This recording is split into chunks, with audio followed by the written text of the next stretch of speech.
एक तरफ कोरोना को मात देने के बाद लोग दूसरी गंभीर बीमारियों के शिकार हो रहे हैं, तो दूसरी ओर देश के अलग अलग सूबों से हेल्थ सिस्टम की लापरवाही की तस्वीरें भी सामने आ रही हैं। न्यूज नेशन की पड़ताल में यूपी के कई अस्पतालों में धूल फांकते वेंटिलेटर देखने को मिले। इस खास रिपोर्ट को देखिए। वायरस का कहर, बेकार पड़े हैं जान बचाने वाले वेंटिलेटर। अस्पताल के बाहर लोगों की जान जा रही है और अस्पताल के अंदर वेंटिलेटर धूल फांक रहे हैं। यूपी के अलग अलग जिलों से आई ये तस्वीरें हैरान करती हैं, क्योंकि कोरोना काल में जो वेंटिलेटर सांसों का सबसे बड़ा सहारा बन रहे हैं, वो वेंटिलेटर से यूपी के अलग अलग अस्पतालों में बंद पड़े हैं। कहीं वेंटिलेटर हैं तो उसे ऑपरेट करने वाला स्टाफ नहीं है, कहीं एक दो नहीं 60 से ज्यादा वेंटिलेटर इस्तेमाल के इंतजार में धूल फांक रहे हैं, तो कहीं चमचमाते वेंटिलेटर सिर्फ अस्पताल की शोभा बढ़ाने के काम आ रहे हैं। ये यूपी के बिजनौर जिला अस्पताल की तस्वीरें हैं। यहाँ संसाधनों की कोई कमी नहीं। कोविड मरीजों के इलाज के लिए यहाँ कोविड वार्ड भी है, ऑक्सीजन भी और वेंटिलेटर भी।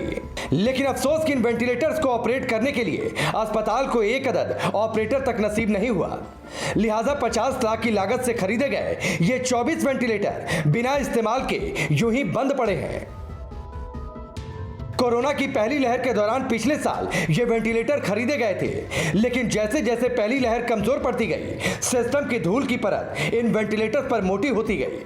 आलम यह है कि वेंटिलेटर होने के बावजूद कोरोना के गंभीर मरीजों को यहां से मुरादाबाद और मेरठ रेफर किया जा रहा है। अस्पताल के मेडिकल सुपरिटेंडेंट से जब इस बारे में सवाल किया गया तो सुनिए उनका जवाब। ऑपरेट करने के लिए उन्हें पूरी टीम होनी चाहिए, ट्रेंड टीम होनी चाहिए। उसके लिए एनेस्थेटिस्ट की आवश्यकता होती है। हमारे पास एनेस्थेटिस्ट कोई नहीं है। हाँ, एक एनेस्थेटिस्ट हैं जो कि फीमेल हॉस्पिटल में है, वही हमारे यूटी का भी काम देखते हैं। वेंटिलेटर्स तो कोई उपयोग में नहीं ले आ रहा, क्योंकि अभी जो टीम होगी तभी उपयोग में होंगे। अभी कोशिश कर रहे हैं कि शायद हम चालू कर पाएँ। यूपी के फिरोजाबाद जिला अस्पताल की हकीकत जानेंगे तो हैरानी भी होगी और सुस्त सिस्टम पर गुस्सा भी आएगा। यहाँ के जिला अस्पताल के स्टोर रूम में एक दो नहीं बल्कि 67 वेंटिलेटर रखे हुए हैं। इनमें से कईयों की तो पैकिंग तक नहीं खोली गई। ये सभी वेंटिलेटर पिछले साल पीएम केयर्स फंड से खरीदे गए थे, जिसकी अस्पताल प्रशासन को अभी तक जरूरत तक महसूस नहीं हुई। लिहाजा कुल 67 वेंटिलेटर स्टोर रूम के अंदर धूल फांक रहे हैं। वेंटिलेटर हम पे ज़्यादा आ गए, तादाद से ज़्यादा हैं, तो हमने शासन को लिख दिया है। चिकित्सा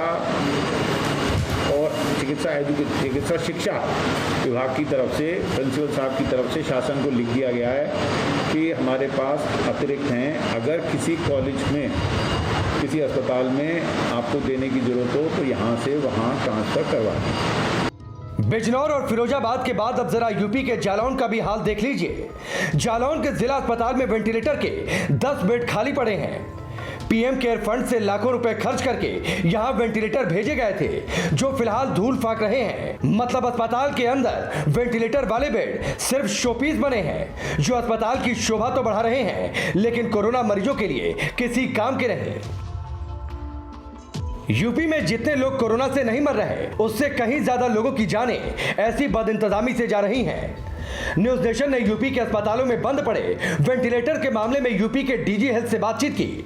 डीजी हेल्थ डीएस नेगी ने भी माना कि कई जगहों पर मैन पावर की दिक्कत है, तो कई जगहों पर वेंटिलेटर्स को दुरुस्त कराया जा रहा है। टेक्नीशियन या क्रिटिकल केयर टेक्नीशियन इनका एक्सपोजर होता है, तो उनको भी प्रशिक्षण करके हम वो लगा रहे हैं, क्योंकि मैन पावर की थोड़ा सा कमी है। उतने एनेस्थेटिस्ट हम लोग को उपलब्ध नहीं है।